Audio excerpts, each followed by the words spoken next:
So this happened in 2013. I was 17. My family was looking at this new house, and the owner showed up and talked with my parents. Seemed like a nicer, older man, but he said he built the house himself. It's pretty nice. It was like a two-story house overlooking a river. Anyway, I was standing back watching everyone talk, and as the owner is talking and laughing, there's a break in the conversation where he turns away from my parents, and his expression completely and instantly changes from happy to the most sinister and hateful scowl I have ever seen. I don't think he noticed me watching. He probably appeared to be on my phone as my head was down. As soon as he turned back, he instantly went back to smiling. It was kind of creepy and honestly made me feel sick. I told my mom, who said it was weird, but maybe he's just kind of awkward. So we got the house, we moved in, and the next weekend my family is going to church, but I don't feel like going, so they all leave me at home. So it's Sunday morning, about 11 a.m., when I finally hear really loud banging outside. It's rhythmic and coming from the side of the house. I was on the other side of the house on the second floor. Honestly, my dumb ass thought it was maybe the wind. It was stormy that day, albeit, and I didn't think much of it. It stopped after about 5 minutes. 10 minutes later, I hear sounds of something or someone walking around downstairs. Chairs moving, kitchen cabinets opening, and the fridge opening. I immediately quiet down, go lock my door, and grab my baseball bat and call 911. While I tell them my address, I text my mom and tell her that someone's in the house and that I called 911. At that point, 911 said that someone was 2 minutes out. I tell her this because I heard steps walking towards the stairs. Basically, the house is so thin I could track where he was, or he or she was, in the house. At this time, my mom responded that she's on her way. She's 30 minutes away. So here is a 17-year-old, 5'2", 100-pound girl hunkered in her room, full well knowing that if he came in, he would overpower me and take that bat, and I was fucking terrified. I heard him walking down the hallways towards my door. I saw the handle turn and stop. It was locked, albeit, because I locked it. And I heard him stand there, and he didn't move. I could hear his breathing. It felt like forever, but really I think it was about 10 seconds. I heard him turn and go back down. I heard the back door open and shut. About 3 minutes later, the police pulled up. The 911 operator asked if I could let them in or if they needed to force it. I knew he had left, so I let them in. No one was there, no sign of forced entry, nothing. When my mom got there, she looked at my stepdad and asked if he had changed the locks. He hadn't. I think the creepiest part, and what really validated my story, was that my mom had just vacuumed the hallway, and there were shoe prints that were larger than anyone in our house.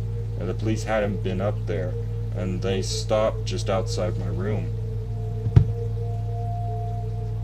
Found out that the person that broke into my house had died about a year after that. So, whenever you get a new house, make sure to change your locks. It may just save your life.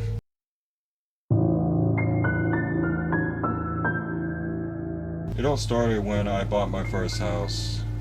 I was in my late 20s, so you can imagine how happy I was. It was a beautiful house in the suburbs.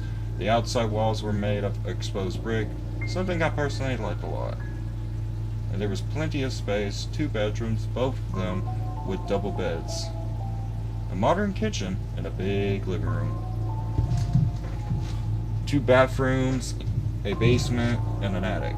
My girlfriend at the time was uncertain about whether we should move in with me or not, since she had quit her job. I found this house on Facebook at a surprisingly cheap price, but since it looked good, I didn't think much before sending a message to the realtor. We visited the house a few days later, and I was certain about buying it before even entering. The realtor was nice to me and showed me around, telling me all about the inside of the house. He asked me a few questions like if I had lived alone, if I had children, and if I was new in town. It seemed a little bit too personal, but I thought he was just making conversation. The house was furnished, so I asked if I had to pay for all the furniture. But he told me that the previous owners left it behind after a divorce, and laziness to decide who takes what. I hope to achieve this level of richness someday. The basement was kind of small and had a bunch of old things like empty food cans on a metal shelf and small boxes filled with school books. The realtor told me about a mouse and spider infestation down here and how none of the owners ever managed to fix it. I didn't care at all and doubted I ever come down here anyways.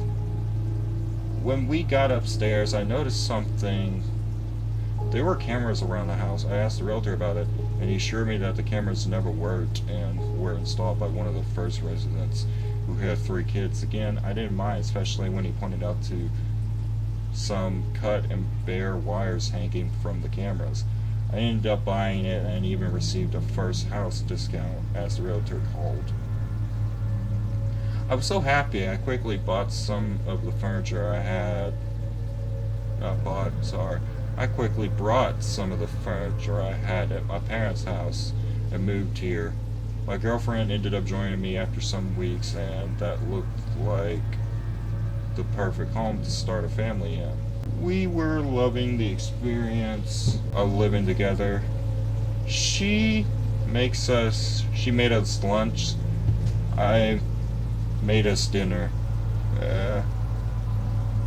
We had a good night's sleep every night. When we lived with our parents, both of us had single beds, which made sleeping together kind of uncomfortable, and made our own rules. Everything was lovely until our 3rd week living there. My girlfriend woke me up in the middle of the night saying she heard a noise downstairs. I got up and turned on our bedroom light, trying to calm her down. She was positive she heard something that sounded like a knock on a window. Me, as a supportive boyfriend,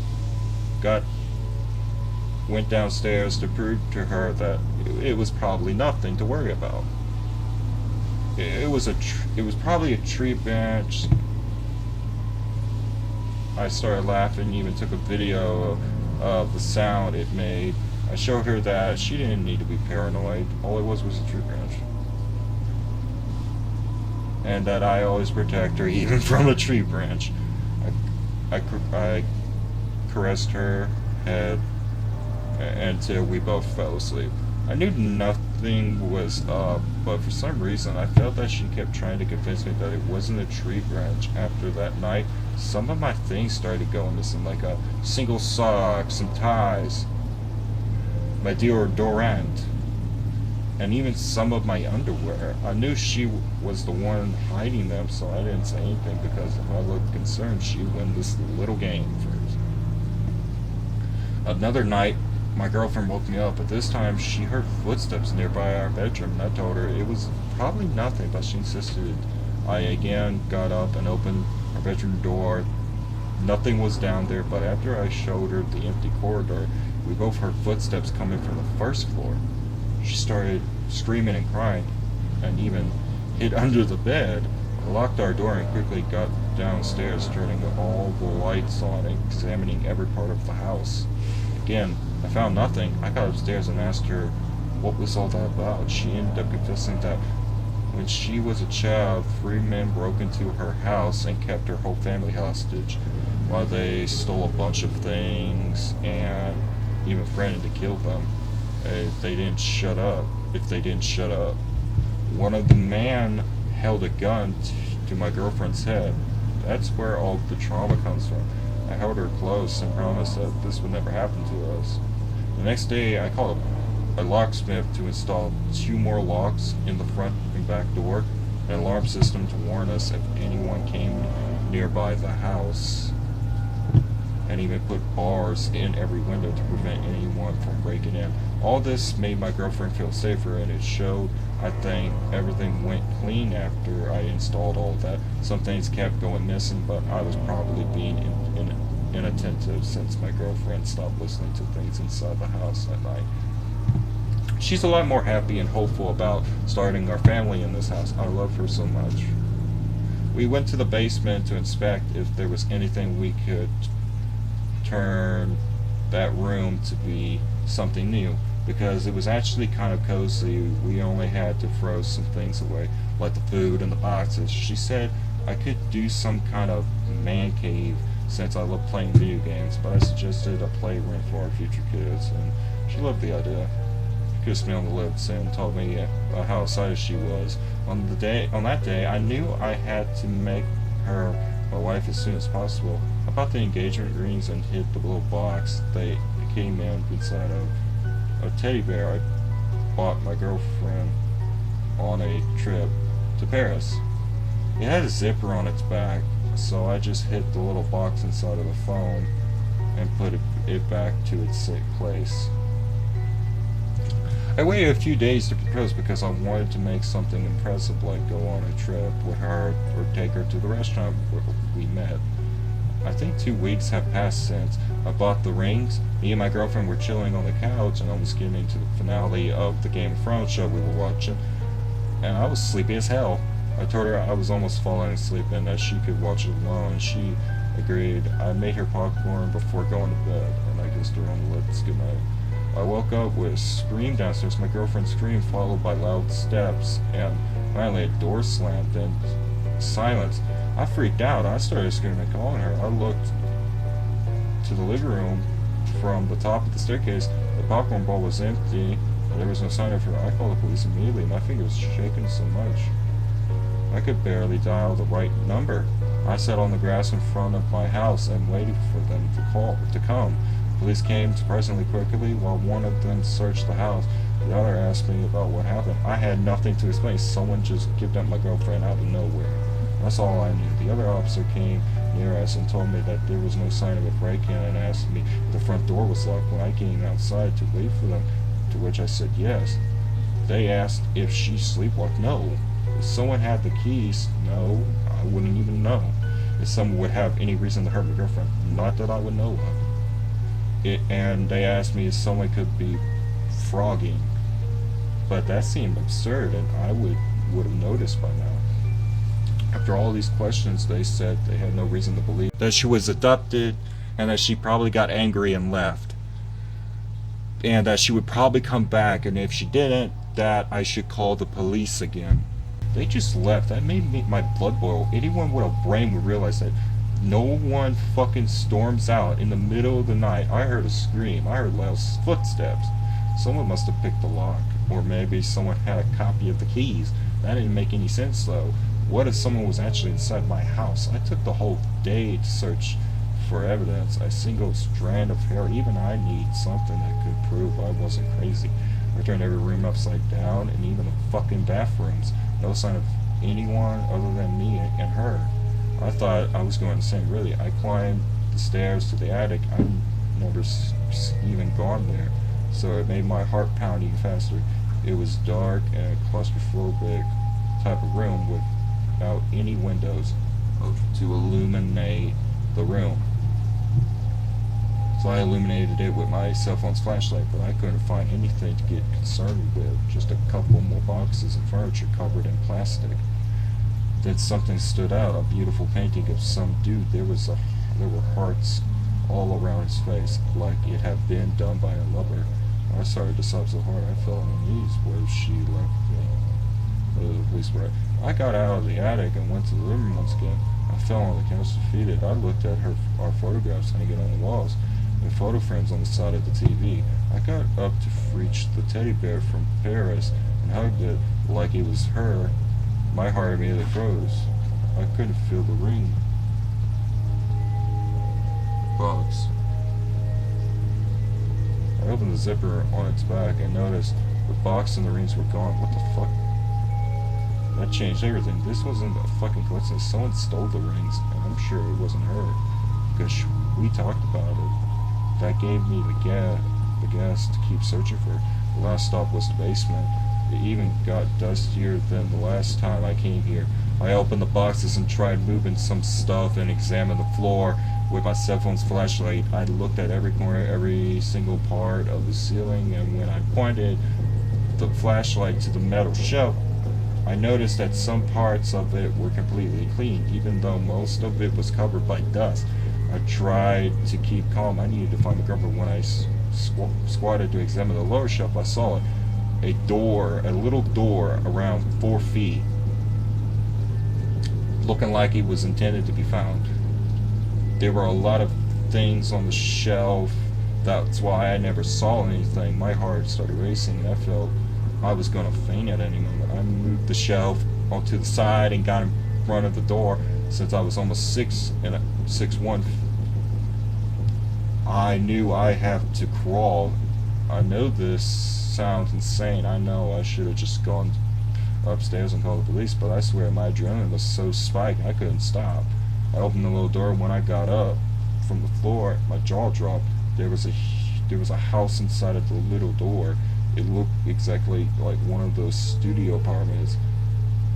There was a bed, a small kitchen, a TV, a couch, a horizontal freezer, and a separate room that was probably a bathroom. Someone was living inside of my house. All the walls were filled with pictures of me. All the walls, hundreds of pictures. Pictures that were taken while I was asleep. And some of them I was naked in. Some of them I was just walking, pictures of me smiling, and no pictures of my girlfriend. What the actual hell was this? Some kind of sick joke of hers? I actually thought for a second that this was just a prank and that she proposed herself with the rings. For a moment I felt relieved at it until I looked behind me and saw a canvas. A canvas with a painting of me, almost finished, filled with a bunch of hearts. Just like the painting I saw in the attic. At that moment, I heard the sound of the toilet being flushed. I ran like crazy towards the little door, not looking back. Someone was coming from the fucking bathroom towards me. I could hear the loud steps, just like I heard that night my girlfriend's went missing. I crawled and managed to get out of the room, so I kicked the little door and ran to the top stairs as quickly as I could. When I looked back, just for a second, I saw his face. He was passing through the little door, looking at me with a giant smile and wide eyes. He was terrifying. I quickly locked the basement door and dialed 911. They came quickly. I didn't hear anything from the basement when I waited, but maybe that's because I was breathing so loud I couldn't even hear my thoughts. The police went to the basement and found him lying on the bed. They took him in handcuffs. He had black, long hair, was completely pale, was really hairy, was around 5'9", and was kind of fat. He had a smile on his face the whole time and kept staring at me, licking his lips. I was disgusted by that fucking dude. I noticed he was wearing one of the engagement rings I bought. He was the one who stole it. They put him inside a police car. When I looked at him, I saw he was kissing the blurry window. Looking back at me, he kissed it with his white tongue. I threw up on the grass, disgusted. I wanted to kill him with my bare hands. When the officer came and told me if I knew that dude had access to the cameras, I told him that the realtor told me they would never even work, but the officer said otherwise. The basement TV showed the view of all the cameras inside the house, and that's why this man always knew what we were doing. And when we were asleep, we realized that the realtor could have had something to do with all this, but that requires some more investigation. investigation. Some more officers came from the basement carrying what looked like a body wrapped in plastic. I never prayed so hard that this body was anyone else, but not my girlfriend. I started tearing up when I saw it. I asked to see the body.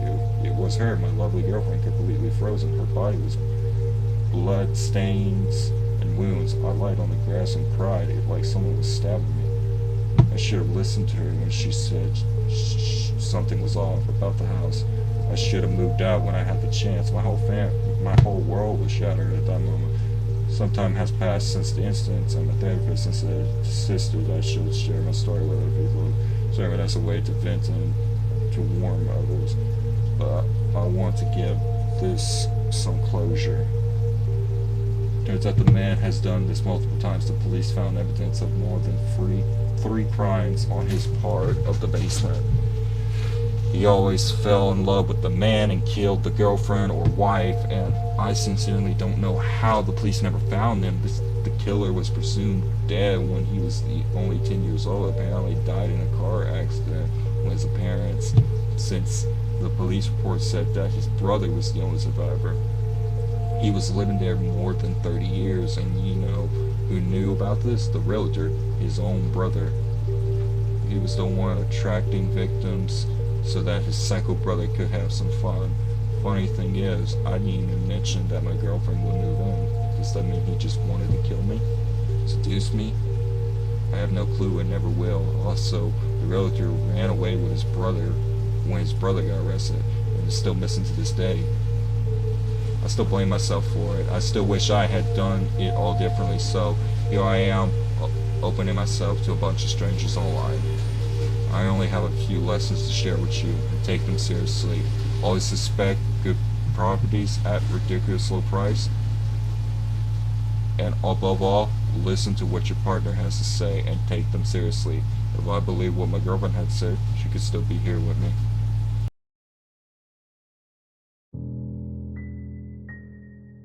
This happened when I was 10. We had just moved into a new house around the 25th of October. My memory isn't great of this event. I'm 20 now, so yeah. So, back to the story. I had just moved in to a new house with my family. We were getting our stuff out of our U-Haul truck and getting the house set up.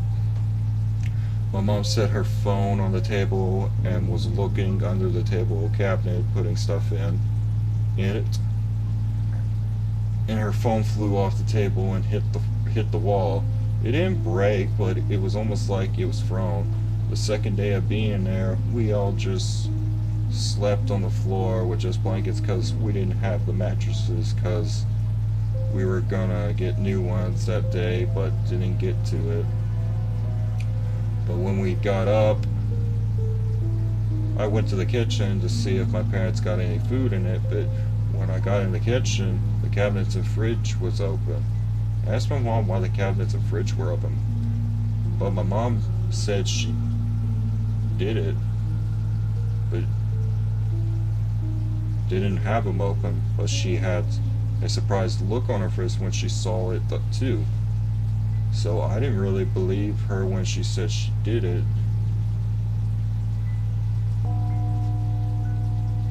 After that, we started getting the rest of our stuff in the house. Once we finished, we went to the store to get some stuff other than cereal, which was the only food item we had before. I say the rest, I need to tell you something about my room.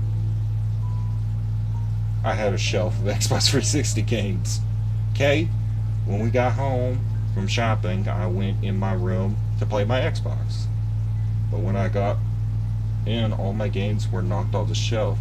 I didn't know why, but I was a kid, so I didn't really care. I just picked them up and put them back on the shelf.